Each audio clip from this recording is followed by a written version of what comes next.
All right, Dr. Griffin, why don't you introduce yourself and then delve in as you please? All righty.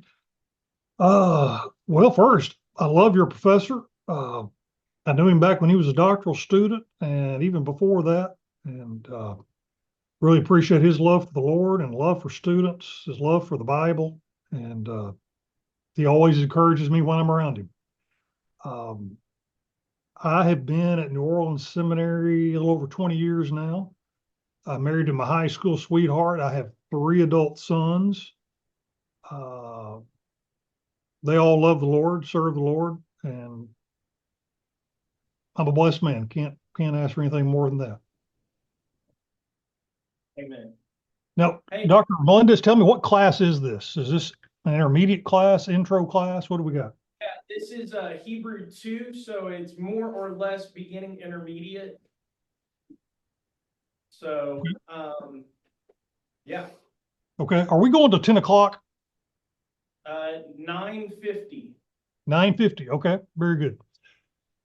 Well, very quickly, just introduction. When I was in the 10th grade, one summer, I walked into our youth intern's office at church, and I knew he was going to Southwestern Seminary. Well, I grew up in Little Rock, Arkansas. So in any event, I walked in his office and I was looking at his books, and I noticed this funny little book with a red cover. I hadn't seen a book with a red cover, I don't think, in my life. And I noticed what would be the title on the side. I could not read. It was a letter scheme I did not know.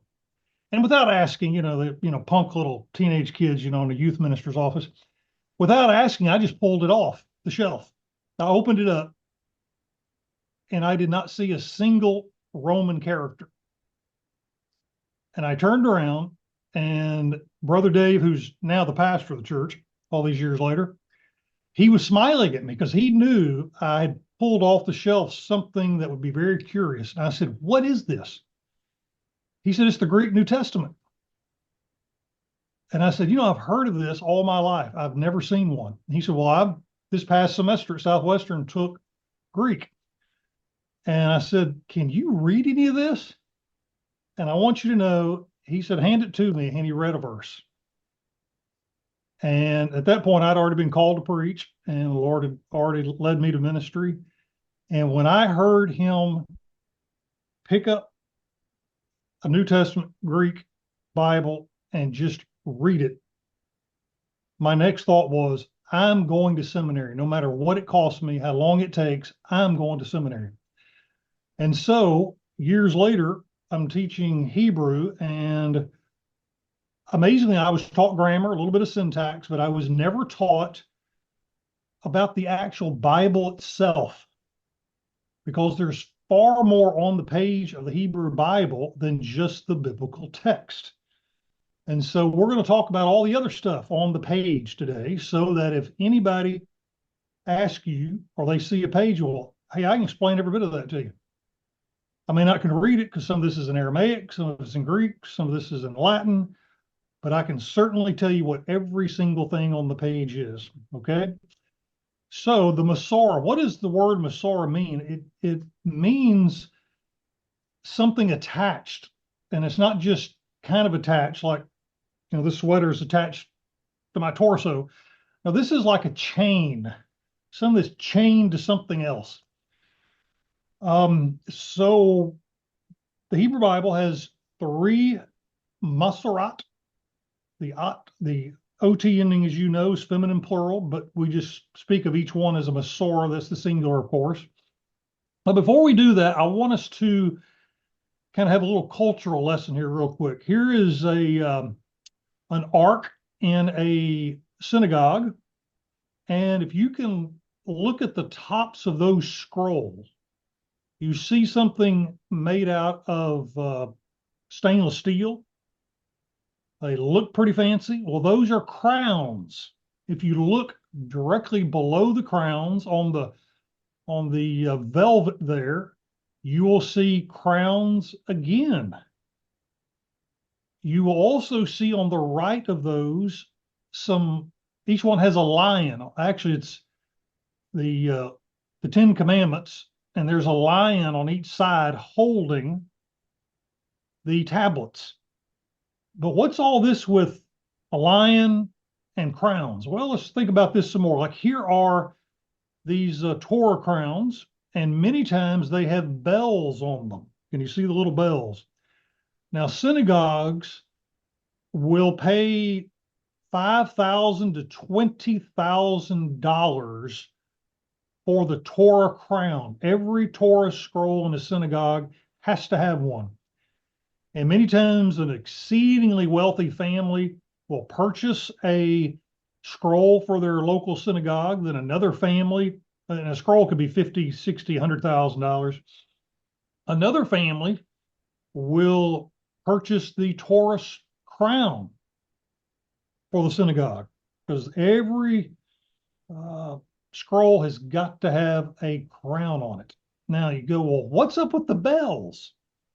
Well, interestingly, the high priest, if you go back to Exodus 28, it says, you shall make on the hem pomegranates of blue and purple and scarlet material all around the hem, and bells of gold between them all around. And so this was something exclusive just to the high priest, okay? Now also, there are more crowns. Ideally, the person who reads from the weekly Torah portion every Shabbat in the synagogue will wear a ring while they are reading from the Torah. Do you begin to see a common symbol on every one of these rings? Either on top or on the side or both, you see crowns.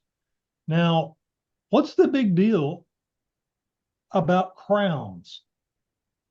Any ideas? Okay, this is the time for audience participation. It has something to do with like the royalty and reveredness of the scrolls. Yes, I'll tell you, I'm going to try to turn up the volume here on my end because I can barely hear you guys. Can somebody say something? Hello. Oh, that's wonderful. Okay, wonderful, wonderful.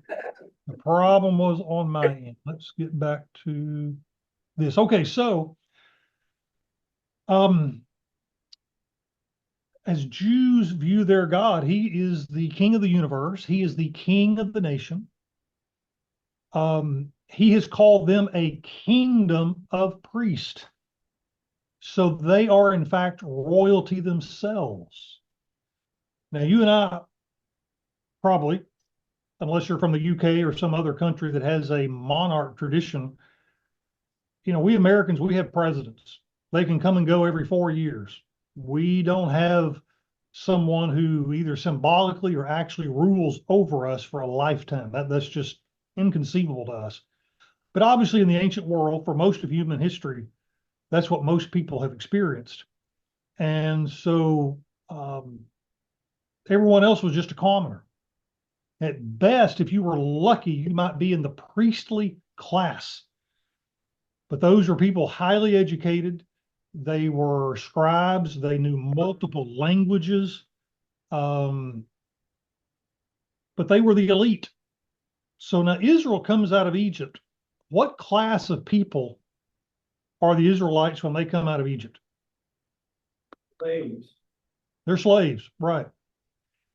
And yet, the God of Israel said to Pharaoh, the most powerful man on planet Earth, either my son or your son. If you think about the story of Moses, he was terrified to go see Pharaoh. Well, if you will read the chapter or so before that encounter, God actually tells Moses before the very first plague that he is going to take out Pharaoh's son, the heir apparent to the throne. Well, if God told you to go speak to somebody, but before you even went, God said, oh, by the way, I'm going to take the child out of this person, I'd be terrified to go too. So Moses was just like us. He was terrified to go see the most powerful man in the world, especially in light of the fact that God already said, I'm going to take his son out. because the Pharaoh was the son of Ra. Ra was the chief deity. He was the sun god. So the Pharaoh was God incarnate on earth. Remarkably, Adonai says about Israel, Israel is my son. Well, what's God saying? Israel is my heir apparent to the throne. Well, no wonder when they come out to the wilderness, he says, you are a kingdom of priests. But rather than having simply a class of priests, all Israel. So they go from slavery to royalty, all of them. Well, what does Peter say in his epistle? He says, you and I in Christ, we're a kingdom of priests. And so this kind of language has deep roots that our Jewish friends have known about not for centuries, but millennia. Okay. And there is nothing in evangelical Christianity like this. How the Jewish people celebrate God's word, honor it the way they do. It's really amazing. So now we told you we're going to talk about everything on the page of the Hebrew Bible. In reality, there's more on this page of 1 Samuel chapter 1. There's more on this page that is not the biblical text than what is the biblical text. Now just let that sink in for a minute. There's more on the page that is not the biblical text than what is. That is because what is written in the margins and at the bottom of the page is written in abbreviations. That's a lot of information. Now, it looks really complicated, but trust me, it's simple. It really, really is. It's like if a truck drives by and it has FedEx on the side of it. Do you look at that and go, wow, I wonder what that means? No, you know, it means Federal Express. Abbreviations just make things easier. Like I'm a librarian. We live and die by something called the ISBN, the International Standard Book Number. It's no big deal. We never say the 4 words. We just know what the abbreviation means. Well, so it was for centuries. The Hebrew Bible has had all these abbreviations. The average Jew sitting in the pew of the synagogue doesn't know what it all means. But anybody that's, in the clergy and the rabbinate, they're certainly very familiar with it, okay? Now, so there's 6 major things we're going to look at here today. And again, they're all very simple. When you look at the top of your Hebrew Bible page, it's going to have, obviously in English, Samuel in this case, and it's got a Roman numeral 1 and a space and a Roman numeral 2. But then, as you well know, Hebrew is read from right to left. So on the same page, you've got Shemuel Aleph, Shemuel Bet. That just means Samuel, 1 Samuel, 2 Samuel. Okay, it's just that simple. No big deal. NBD, right? No big deal. So there is the Aleph and the Bet. So our Jewish friends for centuries have not only used letters of the alphabet for sounds to build words, but they also use them as numerals. That's very curious to us, right? We don't use A, B, C, D as numbers, but a lot of different languages around the world throughout human history have, and certainly Hebrew is one of those. Now, in a few minutes, we're going to see Hebrew letters, individual letters with a dot directly over them. That is another abbreviation that also means this is a number. But more on that in a minute, okay? So the book name. Now, when you look at 1 Samuel chapter 1, you see the red arrow. You see the letter. Well, you tell me, what is that letter right there? This should be easy for you. That's a somic, exactly. It's a sibilant, a somic. Then to the left of it, really not subscript, but it's teeny tiny. What do you see there? Are my slides big enough? Yeah. You see an Aleph. This is all abbreviation. Now, you're probably next going to say, Jeff, what is above the somic? Well, it looks like a long A vowel, that's fallen over 90 degrees. I have no idea what that is. I've looked and looked, just don't know. But in any event, that's the red arrow. Down the blue arrow, you have the regular size number 1, that's chapter 1, and then the smaller one, chapter 1. So let's go back to the Psalmic. That is an abbreviation for Seder, Psalmic Dalet Resh. Have any of you ever gone either to a Messianic Jewish congregation or a regular synagogue, or even like Jews for Jesus has come to your local church? Have you ever had or been a part of a Passover Seder?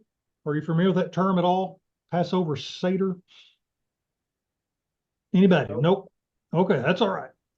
So our Jewish friends don't refer to it as going to Passover unless they're speaking to you in English. They say, well, I'm going to the Seder tonight. Seder, just as a verb, means to put things in order and ordering.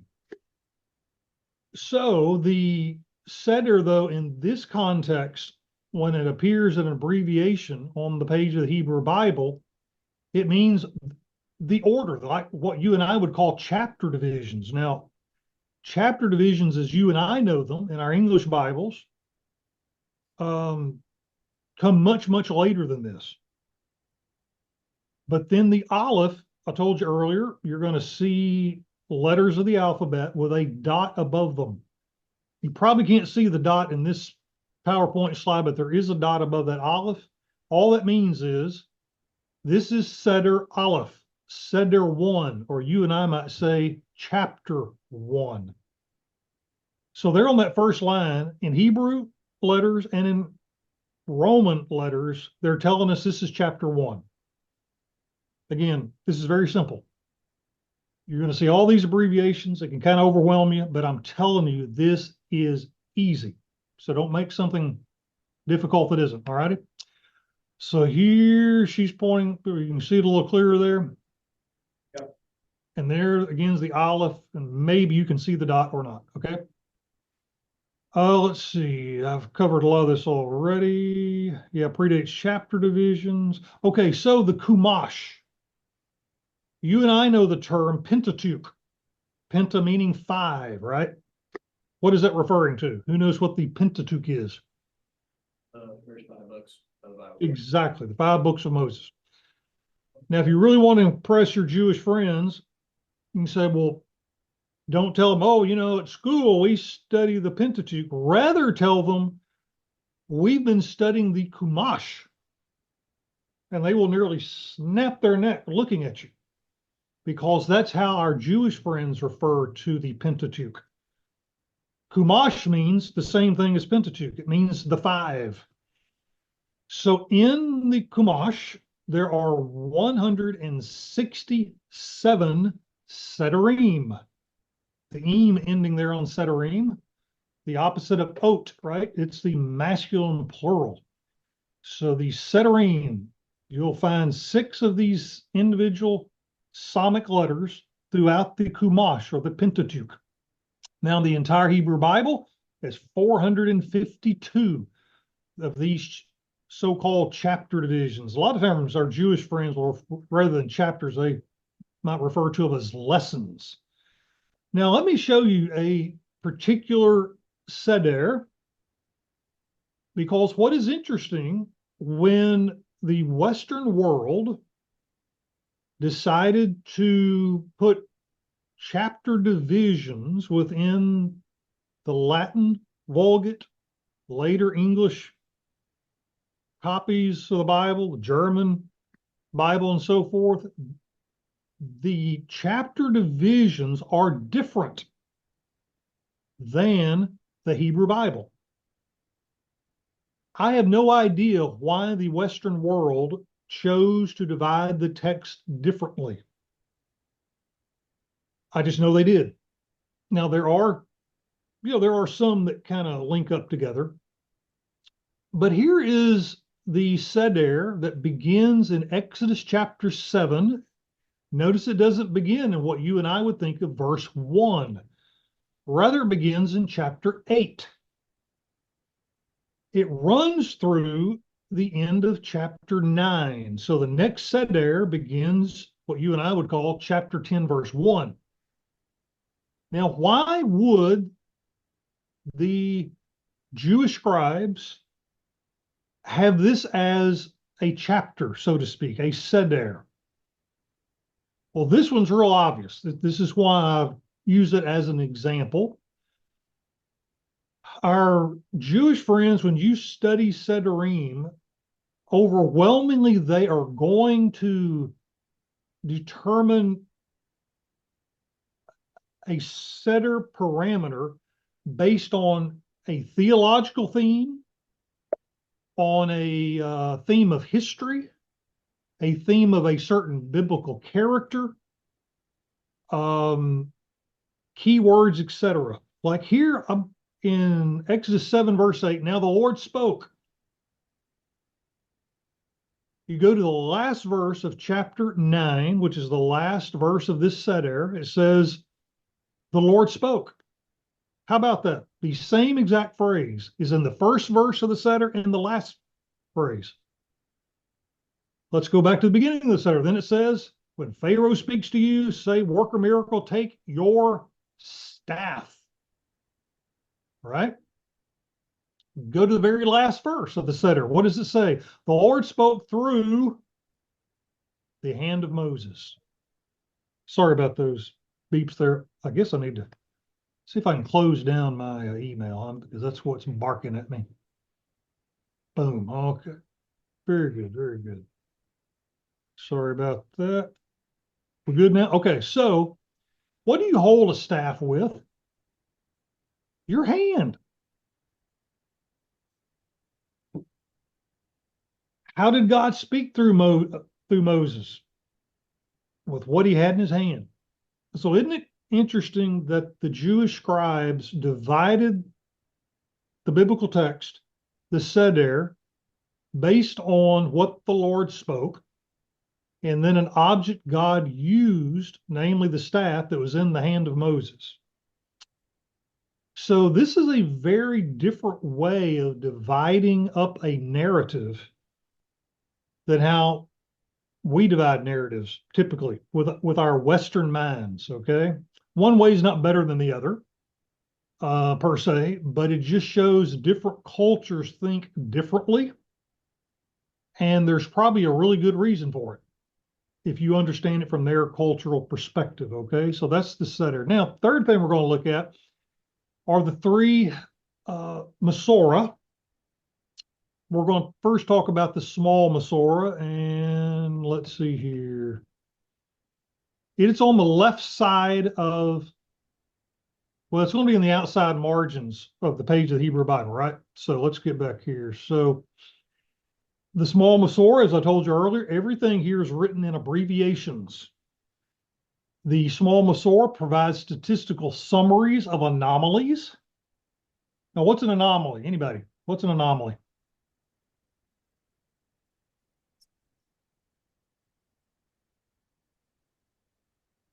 Let's see, am I hearing you? You're mumbling. Sorry.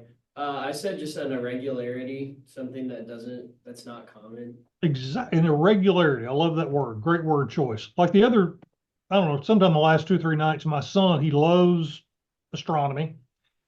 He said, hey, Dad, did you know all the planets are lining up tonight? Oh, I didn't know that. That's an anomaly, right? So if an anomaly occurs in a biblical text and every copy of the Bible you have is handwritten, why would you care to know or notice anomalies? But you don't change it. Exactly. It's something you're not expecting. Now in English, the biblical names, Moses, David, et cetera, we just think they're all spelled the same. But in the Hebrew text, interestingly, there occasionally are different spellings of the same exact historical person. Well, that's an anomaly, right? Again, this small Masorah is written in Aramaic. So, okay, so right there now we've got two different languages on the page of the Hebrew Bible. And we're also going to see a bunch of numerical abbreviations. Now, why a Masorah? Deuteronomy chapter 4, you shall not add to the word which I'm commanding you, nor take away from it, that you may keep the commandments of the Lord your God, which I command you. Chapter 12 of Deuteronomy, whatever I command you, you shall be careful to do it. You shall not add or take away. Well, this sounds a lot like the book of Revelation, the New Testament, chapter 22. I testify to everyone who hears the words of the prophecy of this book. If anyone adds to them, God will add to him the plagues which are written in the book. All right. God is really serious about the integrity of his revelation, right? So mess with it. And there's this little girl, I'm trying to remember what TV show that was. In any event, she loved to say, "You're in big trouble, mister." Full House. There you go. Full House. So why a Masorah? Because the Jewish scribes and rabbis were under orders not to add to and don't lose anything either, right? So this small Masorah is also called the Masorah Parva. Parva in Latin meaning small. So it's funny that in English there you see Masorah Parva. Well, Masorah is just transliteration for the Hebrew word. Parva is Latin. So in that phrase, you got Hebrew and Latin written in Roman letters. At other times, it's referred to as the Masorah Marginalis. And you can easily figure out that Latin word. It means in the margin, right? Nothing difficult about that. However, you will often see the phrase Masorah Parva or small Parva abbreviated, not in the Hebrew Bible, but abbreviated in scholarly literature as just MP, not military police, Masorah Parva, right? MP. So there it is. There in your margin. Don't need that. It's kind of squirrely. It's all these abbreviated. I don't know why I love pictures. It's kind of squirrely stuff. The squirrely things in the text, the anomalies. Alrighty, so here I have zoomed in on the top first few lines of 1 Samuel or Shmuel Aleph. Notice we don't say Aleph Shmuel. Let me say it again. We do not say Aleph Shmuel. Why? Go back to intro Hebrew. Something about adjectives. We go after the subject. Adjectives are after the noun. I love the AA. After starts with an A, and adjective starts with an A. Adjectives are after the noun in Hebrew. That's why you say not 1 Samuel, you say Shmuel Aleph, right? Now, in the zoomed in there, I don't know if you can see on the Masorah Parva dots above different letters. If you can, you've got great eyesight, but that means that is a number. So you have Aleph, Bet, Gimel. If a dot is over a Gimel, that means this anomaly occurs 3 times. Now, didn't I tell you this is real simple? All this is very simple. It looks complicated. Everything I'm telling you today, a first grader can understand. Okay. So there I've zoomed in on it. Yep. Notice the little dots like periods. Now you're used to like the Herrick, the long I, no, excuse me, short I, underneath a Hebrew letter. Again, it's below. These dots are not vowels. They're also not below the letter or a word. They're directly on the line. That is just saying it's dividing entries. Does that make sense? So if you've got 2 dots on one line, it means there are 3 entries, right? On that particular line of the Hebrew Bible. Also, you see superscript numbers. All this is very simple. Don't overthink this. Superscript numbers. Again, all this is on the left is the Masorah marginalis, or the Masorah parva, meaning the small Masorah. Now, I want you to notice what is in red here at the bottom. Let's zoom in on that. So here we have CP1.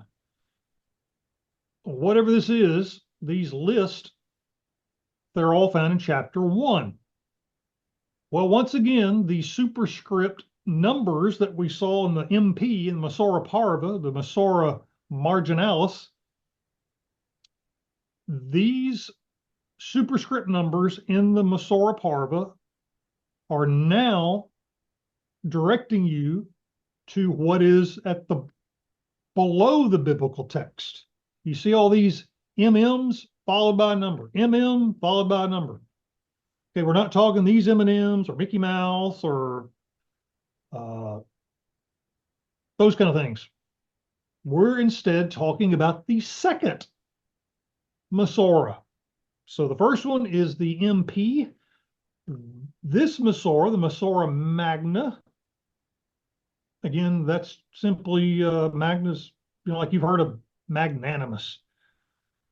A lot of different English words come from this Latin word. It just means large, right? So this is the large Masorah. Now, we told you there are 3 Masorah. 2 of these Masorah are actually found in your Hebrew Bible, in the printed edition. 1 of these Masorah is not.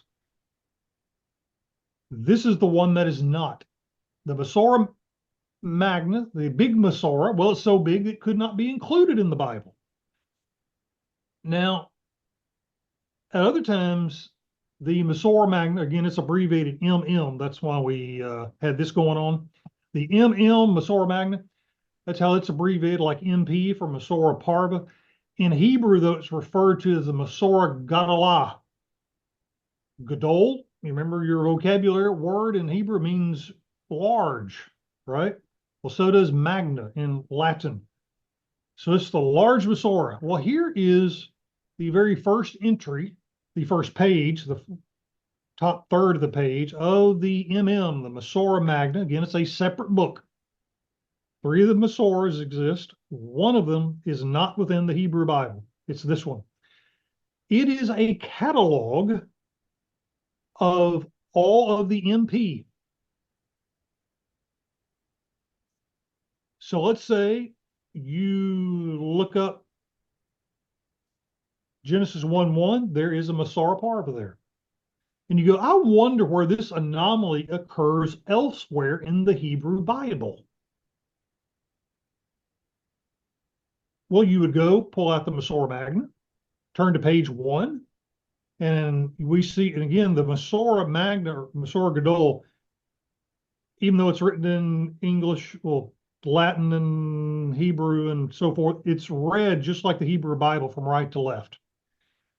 So here we see it's in, this anomaly is in Genesis 1:1. It's also found in Jeremiah 26:1 and Jeremiah 27:1. And that is the first entry. See that number 1 there? And just below it, you see the number 2. So it's just a catalog. And here is the cover on the left-hand side of the page of the Masorah Gadalah, or the Masorah magna. And here is a full page of this on the right. Okay? It is nothing but a catalog with no explanation. There's no footnotes. Again, the scribes, they don't want to lose anything in the text. They don't want to add anything. So when they come upon anomalies, they don't want to guess or assume. Why? These are the words of the king, right? We don't want to mess them up. So again, here's another shot of the Masorah parva, the small Masorah marginalis. When you see these superscript numbers, they are referring to what is below the biblical text. The MM number, Masorah magna number, then takes you back to that book Like here is the beginning of Shemot entries, Shemot being the book of Exodus. Well, it just so happens that there are 373 anomalies that appear just in the book of Genesis. That's the first occurrence of that anomaly. The same anomaly is found throughout the Hebrew Bible. Now, beginning in the book of Exodus, the very first original anomaly that has not already appeared in Genesis, but that appears in Exodus chapter 1, verse 12. It also appears, well, it appears twice. You see the letter bet there with a dot above it. That means this anomaly occurs twice, and it's found in Ezekiel 37, verse 18. Okay? Again, the MM, the Masorah Magna, is a separate Masorah. It's so large, it cannot be published with your Hebrew Bible. Now, there's a more extended one. Again, there's no commentary on any of this. This is strictly for scholars, right? So what are the four things we've covered so far? The book titles. Shemuel Aleph. We've talked about Seder or Sederim, the Samic that appears in the margin of the text. That's the equivalent of what you and I would call the chapter divisions. But again, very few Sederim parameters match the parameters of the typical chapters that you and I know. Then we've talked about the MP and the MM. He says, this isn't as tough as I thought it'd be. No, it isn't. It really isn't. It's not that big a deal. Now let's look at this very bottom portion. Right there. See that? Here it is kind of blown up. These, well, this is not a Masorah. There is a third Masorah we'll look at ever so briefly. I know we're about to run out of class time. These are the textual anomalies that modern scholars, Jews and Gentiles, have noticed. Anomalies not so much found in the Hebrew Bible, because that's the Masorah Parva. These are the translations. Like you'll see a fancy S. Well, that's the Septuagint. You'll see a fancy T. That's the Targum. You see a fancy V. That's the Vulgate, the Latin. The Targum, that's the Aramaic translation of the Hebrew Bible. And so they're going to show you how the different translations, the different versions, the anomalies that appear there as these different scholars through the centuries translated the Hebrew text. Okay? Now, you will notice these double vertical lines. That is showing you the different entries for each verse. If a verse has more than one entry, it'll have the double lines, right? Now, earlier in the Masorah Parva, a single dot, it's not a vowel, it's not the Hirik, a dot separated entries. Now, here in the textual apparatus, that's not a Masorah, it's just a textual apparatus, pretty much pulled together in the last 300 years, most of that pulled together in the last 150 years. Now, the Masorah, they go back easily over 1,000 years. They're very, very ancient. So here, very quickly, in the textual apparatus, you have a single A. Well, up in the biblical text, in chapter 1, verse 1, somewhere down that line, there's going to be a superscript A. Well, that's this apparatus telling you now, look down in the textual apparatus, chapter 1, verse 1, and you'll see an A there. Well, then it gives you the different manuscript anomalies. In the same verse, you see the yellow. There it has B-B. Whereas A involved a single word, the superscript B/B represents a phrase of two or more words. So if you go back up in the biblical text, you'll run across a B. 2 words or more later, there'll be another superscript B. It's encapsulating the full phrase in the Hebrew that is commented below in the B-B in the textual apparatus. You just let this wash over you. There's nothing complicated about this. So the A is the first entry in verse 1, and it involves just one word. We know that because there's not an A-A. The second entry in verse 2 is signaled by a B, but does it involve one word or two or more words? We know two or more words because it has B-B. Very simple, right? Okay, so this is all the stuff we've covered. Now, here's the final Masorah. We're going to wrap this up. And it's known as the Masorah Finalis. It's also printed in the Hebrew text. It is written in Aramaic. It is written in unpointed text. And it is about half the size of the text, of the biblical text, as far as the font size. You can see, and it always appears at the end of a biblical book, or at least most of them. So this again is the third Masorah. So we've had the Masorah Parva, that's in the Hebrew Bible. We've talked about the Masorah Magna, or Masorah Gadalah, the MM. That's printed outside the Hebrew Bible because it's a big catalog. Masorah Finalis is the third Masorah that exists. It's printed within the Hebrew text. There it is. See that? Now here is the Masorah Finalis, and that's MF, abbreviated in scholarly literature. This is at the end of the Chumash. Who can remember what the Chumash is? Pentateuch. Exactly. It's just a Hebrew word for the Pentateuch. You see these abbreviations to the left? They've got little dots over them. That means they're numbers. Notice the ornate way they lay this out. I put the red lines in there. Obviously, that's not in the text, but I just want you to see how they are bringing things to a point. So what is their point? Well, again, this is unpointed. Aramaic is a statistical summary of what's gone before. Like you take your calculator. It's a word count. It's a letter count. It's the middle letter of the book or the middle letter of the Chumash. Now, who cares what the middle letter is?